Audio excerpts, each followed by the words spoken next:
for today's video, I'm going to quickly show you how to create this sheet metal part. Now, there's various ways you can do that. You can actually then put down the stock and then bend the sides. But because this is not square or rectilinear or anything like that, what you're going to have to do is know the angles and the sizes. So what I'm going to do is create a solid part from this and then convert the solid part into sheet metal, which is a much quicker way of working. You might have been given the information that already on the sizes, so what you can do actually is you can go in to your drawing, and as you can see, if I zoom out, you can see that oh, going the wrong way, we got various different sizes, etc. So if I zoom in, I just want this profile here, so I'm just going to select that profile. I'm just going to copy it. I'm going to go to a new scene, and what I'm going to do next is actually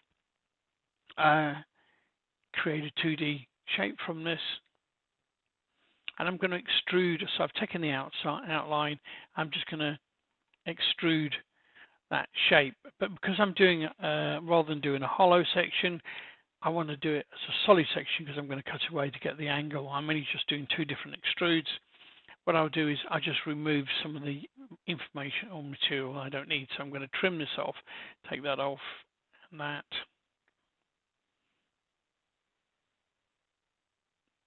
And just go around and just tidy this up here a bit.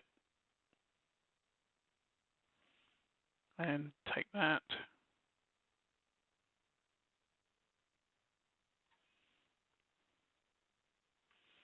Okay, so I'm going to zoom in here. I'm going to take out that information there and that one. So what I want to do is straighten those corners up. So I'm going to extend, just going to extend that one there. I want it square corners because I'll add the bend radiuses when I create the sheet metal from the solid part. So I just want to just the outline. Let's move this across over to this side. I'm going to trim out some more. I don't need half them there.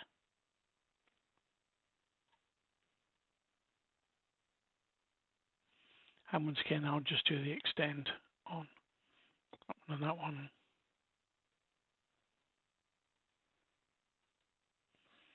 And let's zoom out. And let's see if we got any other bits. Oh, yeah, we've got some 2 bits down here we need to tidy up.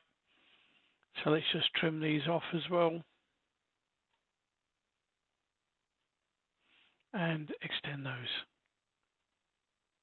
Obviously, I haven't got now a closed shape, which obviously I need to do that for a to extrude a shape. So I just need to add 2 lines between the one there and across to that point there. Say finish. I can now do an extrude.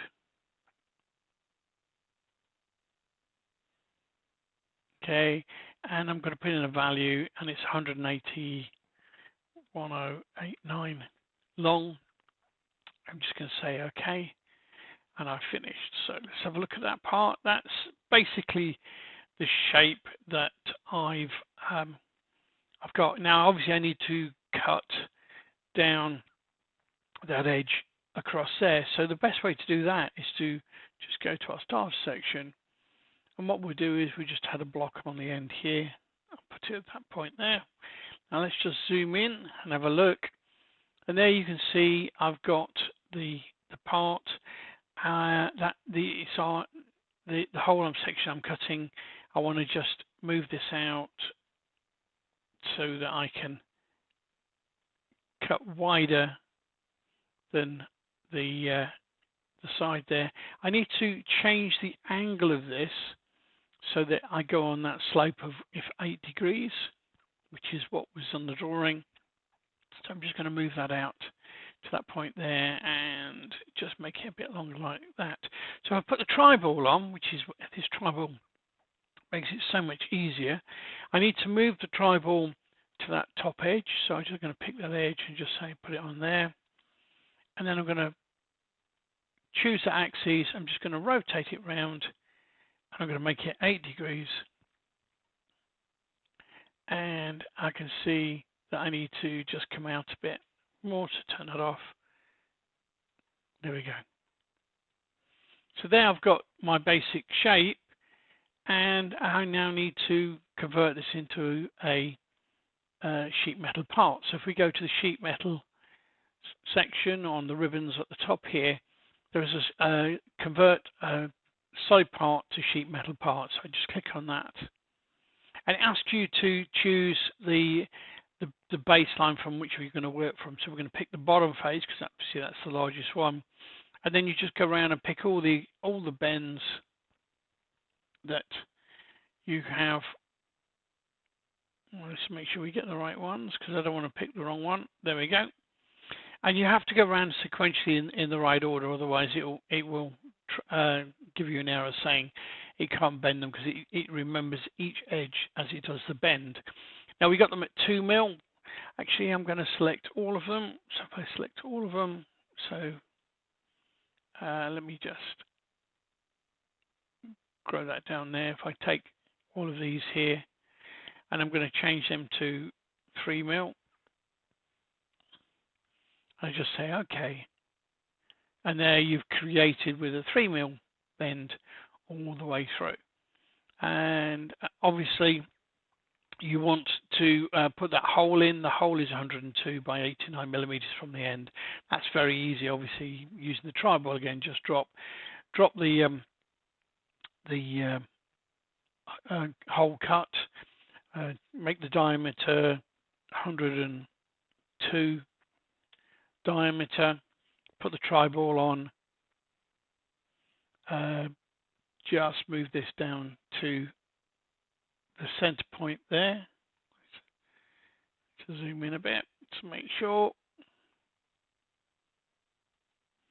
I'm just going to make sure I've got the center point. Hold the edge there, and I just need to now move that up a certain distance. So we said it was 89. I go 89. Take the tri-ball off. I need to just make it a bit taller, so I go all the way through, and there I have the shape that I shown you earlier. And if you then right-click on that, then you can then unfold that and then get the fat pattern generation for you to create it with all the bend lines, etc. So that's a much quicker and an easier way to create a complex part like this than it was just to try and build a sheet metal, put that piece in, trim the edges, put that piece in, trim the edges, etc. So I hope you found this useful, and if you've got any questions, folks, drop me a line and I'll do what I can to try and help you.